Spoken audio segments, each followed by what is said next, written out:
ভালো করে ভাজছি যাতে বেরেস্তার মতন হয়। গোল্ডেন কালারটা ভালোই এসেছে, আর একটু ভেজে নিয়ে এটাকে তুলে নিতে হবে। এটা তুলে নে, আর এটা ঠান্ডা হলে এর সাথে 5 চামচ দই দিয়ে এটাকে পেস্ট করে রাখতে হবে। গোটা গরম মশলাগুলো এবার দিয়ে দে, ক্যাপসিকামগুলো দিয়ে দে। ভালো করে ভাজা হয়ে যাবার পর তারপর টমেটোটা দিবি। এবার টমেটোগুলো দিয়ে দে, নুন আর চিনিটা এবার দিয়ে দে। এবার সমস্ত গুঁড়ো মশলাগুলো তুই কড়াইতে দিয়ে দে।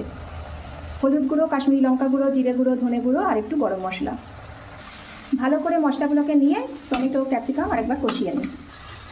সামান্য একটু জল দিলাম, একটু তেল ছেড়ে দিয়েছে। এবার তুই চিকেনগুলো দিয়ে দে, একটু বলে দিলে হয়। সাথে আলুগুলোও দিয়ে দে। এবার 10-15 মিনিট খুব ভালো করে কষতে থাক। রসুন বাটা তো, আদা বাটা রসুন বাটা তো ভুলেই গেছিস, ওটা এখনই দিয়ে দে, নিয়ে কষতে থাক।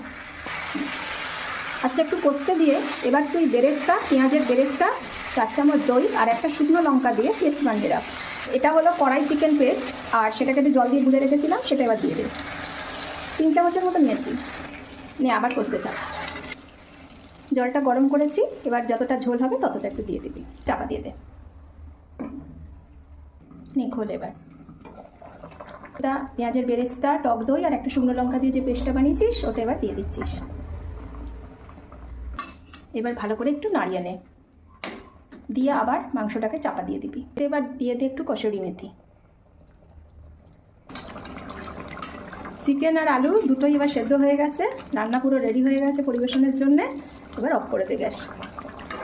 কালারটা দারুণ এসেছে। এবার চল রুটি দিয়ে খেয়ে নিই আমরা। টাটা।